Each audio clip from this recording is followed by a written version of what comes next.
Earth and Venus were born from the same cloud of dust and gas, same size, same mass, almost the same distance from the young sun. 4.5 billion years ago they were twins. Today, one of them is the cradle of life. Oceans, forests, cities, 7 billion people. The other is a scorching hell, where lead flows like a river, and the pressure is capable of crushing a nuclear submarine in seconds. Why is NASA afraid of Venus? Not because it is dangerous, but because it is too similar to us. And what happened to it could happen again. This is a story about a planet that was a paradise, about a catastrophe that no one saw coming, and about a question we must answer before it's too late. To understand what happened to Venus, we need to go back to the very beginning, to a time when the solar system was just a spinning disk of hot dust and gas. 4.5 billion years ago, in this primordial chaos, planets began to form. Gravity pulled matter into clumps which collided, grew and heated up from endless impacts. From this violence, 2 worlds were born, almost indistinguishable from each other. Venus and Earth. Venus has 95% of Earth's mass. Its diameter is 12,104 kilometers, compared to Earth's 12,742. The difference is less than 5%. Both planets are composed of the same elements: an iron core, a silicate mantle, and a thin rocky crust, both formed in the so-called habitable zone, at a distance from the Sun where water can exist in liquid form. And this is where the mystery begins. According to NASA climate models, young Venus may have had a shallow ocean and moderate temperatures for nearly 2 billion years. Researchers at the Goddard Institute for Space Studies recreated the conditions of ancient Venus on a computer: an atmosphere similar to Earth's, slow rotation, water in the lowlands. The results surprised even them. The average temperatures turned out to be several degrees lower than on modern Earth. Imagine a world with clouds, rain, perhaps primitive life in warm, shallow waters. But not all scientists agree with this picture. In December 2024, a group of researchers from Cambridge University published a paper that questions the very idea of Venusian oceans. They studied the chemical composition of Venus's atmosphere and concluded that the planet's interior is too dry. Volcanic gases on Venus contain no more than 6% water vapor, compared to 60% on Earth. This means that there is virtually no water in the depths of Venus, and perhaps there never was. 2 perspectives, 2 versions of the past. Paradise lost, or hell that has always existed. But there is one piece of evidence that bothers both sides. The ratio of deuterium to ordinary hydrogen in Venus's atmosphere is 150 times higher than on Earth. Deuterium is heavy hydrogen, an isotope with an extra neutron in its nucleus. When water evaporates and is broken down by ultraviolet light, light hydrogen escapes into space faster than heavy hydrogen. Deuterium remains, a lot of deuterium. This is a chemical scar, a trace of the enormous amount of water that once existed on Venus and has since been lost. The only question is whether this water was on the surface or only in the atmosphere, never having had time to condense into oceans. One way or another, something went terribly wrong. Something turned a world that could have been our twin into the most hostile place in the solar system. And to understand exactly what that is, we need to look at the mechanism behind the most terrifying climate catastrophe known to science.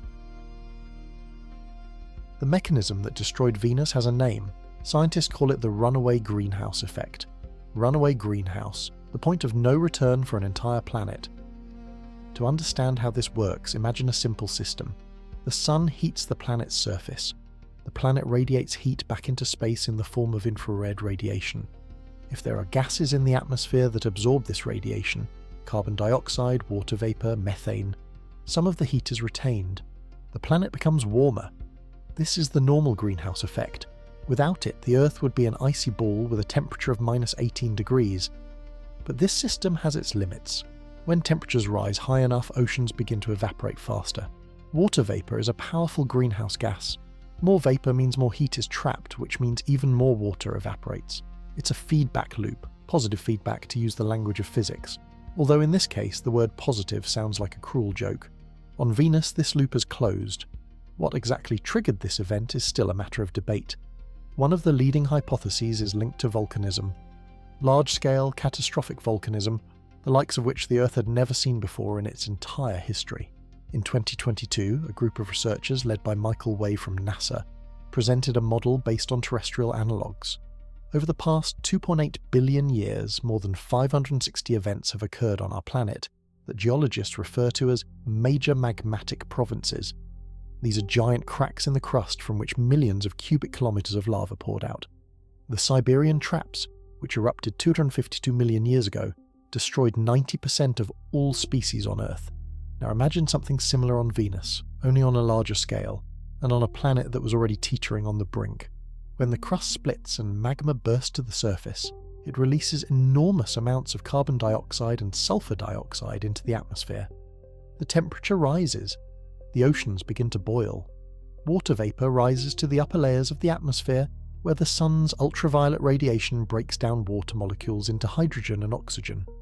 Light hydrogen escapes into space forever. Oxygen binds with iron in rocks, oxidizing the surface. Water is disappearing, irretrievably.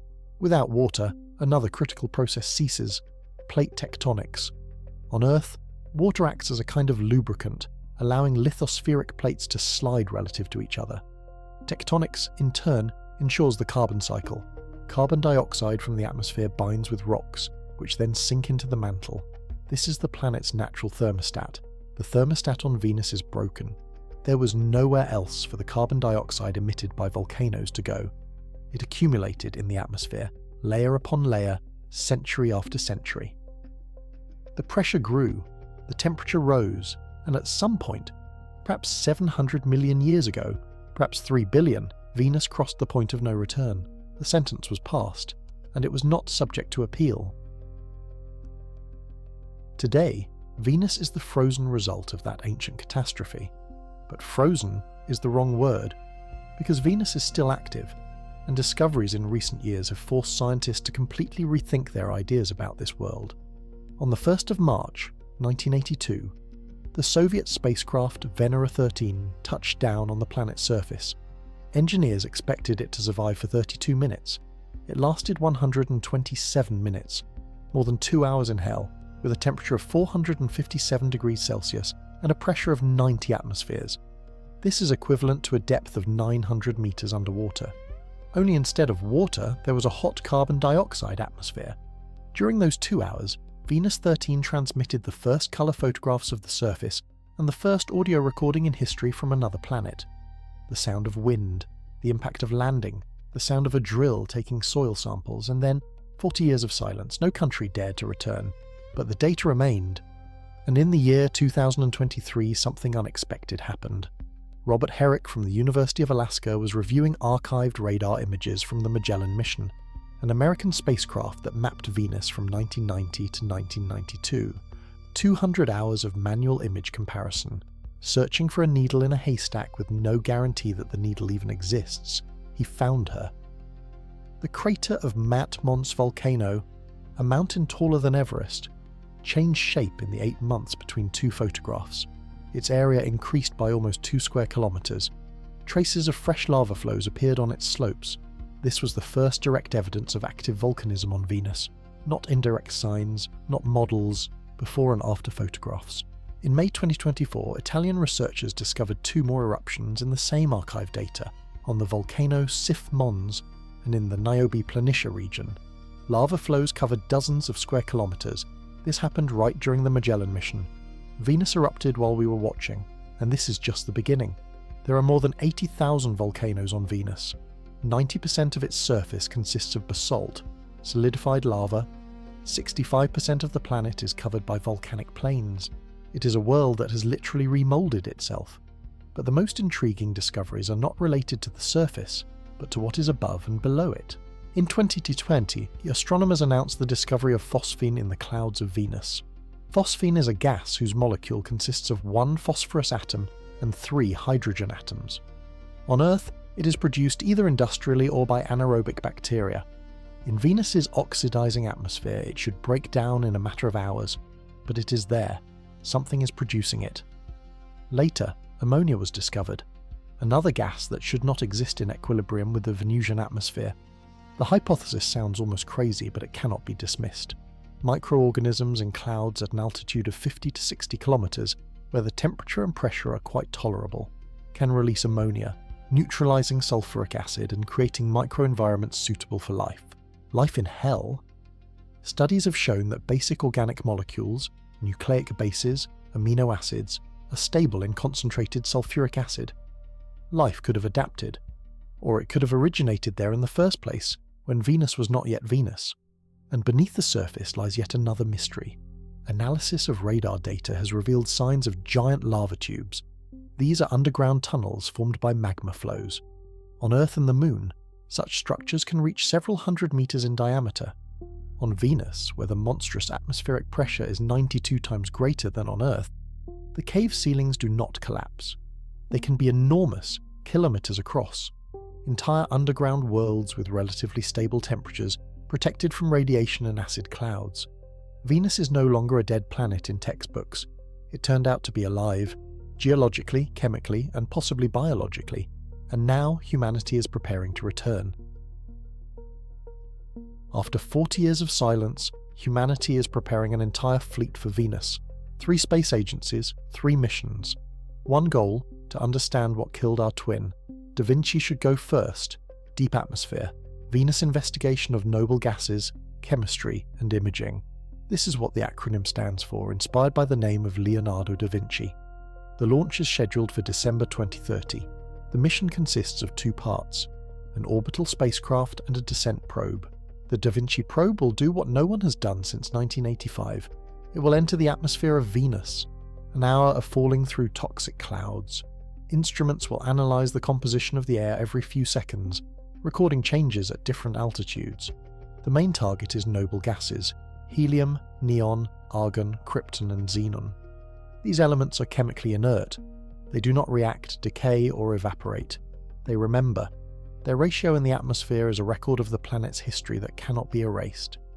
If Da Vinci detects certain isotopic signatures, this will confirm that Venus once had oceans. If not, then it has been a hellish place since its birth. But there is another task. The probe is targeting the Alpha Regio region, an ancient highland area known as a tessera. Tesserae are areas of heavily deformed, crumpled crust that are found only on Venus. They make up about 8% of the surface and are considered the oldest structures on the planet. They may have formed when Venus still had water. Da Vinci cameras will take the first photographs of the surface of Venus in 40 years. The resolution will be up to 30 centimeters per pixel. Scientists will be able to see the texture of the rocks, traces of erosion, and perhaps signs that waves once splashed here. Next, in June 2031, Veritas will be launched. Venus emissivity, radio science, INSAR, topography, and spectroscopy. The word veritas means truth in Latin. The name was not chosen by chance. This mission is set to create the first high-resolution global map of Venus, 10 times more detailed than anything we have today. The VISAR radar will construct 3-dimensional models of the terrain with an accuracy of up to 5 meters in height. This will allow the slightest surface deformations to be tracked, signs of active tectonics. The VEM spectrometer will determine the composition of rocks in different regions. Scientists are looking for granite, or rather, felsite, its Venusian analogue. Why is this important? Granite on Earth is only formed in the presence of water. If Veritas discovers granite rocks on the ancient highlands of Venus, this will be irrefutable proof that oceans once existed. In November of the same year, 2031, the European Immersion will head for Venus. The European Space Agency's mission is aimed at what scientists call a holistic approach. Immersion will study the relationship between the atmosphere, surface, and interior of the planet as a single system. How does geological activity affect the climate? How do volcanoes change the composition of the atmosphere? What is happening beneath the crust? To answer the last question, Immersion carries a subsurface radar called SRS. It is capable of seeing through the ground to a depth of up to 1 kilometer. Those giant lava tubes we mentioned earlier, if they exist, SRS will find them. 3 missions, 3 sets of instruments, 3 perspectives on one planet. By the mid-1930s, we will know more about Venus than we have learned in the entire history of space exploration. But the path to this moment was not easy. In 2022, an independent audit revealed serious problems at NASA's Jet Propulsion Laboratory, the organization responsible for Veritas. The launch was postponed for at least 3 years. In 2023, the budget request for the mission was reduced to $1.5 million, which effectively meant the project was put on hold. The scientific community sounded the alarm. Planetary scientists, astrobiologists, climatologists. Everyone understood that Venus was too important to ignore, not only as a scientific object but also as a warning. In March 2024, the US Congress reinstated funding. Veritas was back on schedule. It was a victory. But it showed how fragile even the most important scientific programs can be. In 2025, history repeated itself. The new administration proposed radical cuts to NASA's budget. Not only were the Venus missions threatened, but also America's participation in the European Envision project, as the VENSAR radar is supplied by NASA. Once again, the scientific community presented a united front. Once again, Congress rejected the cuts, passing a budget of $24.4 billion. Venus has become a political issue, and oddly enough, this is a good sign. It means that people are beginning to understand that this is not just about exploring a distant planet. It is about our own future. Venus is not just a hellish planet, 108 million kilometers away from us. Venus is a mirror. We look at its suffocating atmosphere of carbon dioxide and see what happens when the greenhouse effect gets out of control. We look at its scorched surface and realize this is not science fiction, not a computer model. This is reality. This happened to a planet that could have been our sister. Scientists say that an uncontrollable greenhouse effect on Earth as a result of human activity is practically impossible. We would need carbon dioxide concentrations orders of magnitude higher than current levels. The sun would have to become tens of % brighter, and that will only happen in billions of years. But Venus teaches us something else. It teaches us that climate systems are non-linear, that there are points of no return, that changes that seem slow and manageable can one day cross a threshold, and then it will be impossible to stop them. We will not turn Earth into Venus, but we can make it less habitable, less like the blue oasis we know, and Venus reminds us of this every time we look up at the evening sky and see it. Bright, beautiful, dead. There is another lesson, a lesson about our thirst for knowledge. We hadn't returned to Venus for 40 years. For 40 years it hung in the sky, the closest planet to us, and we looked past it, at Mars, at Jupiter, at distant exoplanets. Venus was too complicated, too hostile, too inconvenient. But we are still coming back. Not for resources, there is nothing to extract there. Not for glory, the era of the space race is long gone. We are returning for answers, for understanding, for knowledge that cannot be obtained in any other way. Somewhere in the clouds of Venus, microorganisms that have learned to live in sulfuric acid may be drifting. Somewhere beneath its surface, there may be giant caves, the last refuges of a world that has been lost. And somewhere in the ancient rocks of the Tesserae there may be traces of water that splashed here billions of years ago. We don't know, not yet anyway. But in a few years, 3 spacecraft will begin their journey to the morning star. Da Vinci will dive into the toxic atmosphere. Veritas will deploy its radar above the clouds.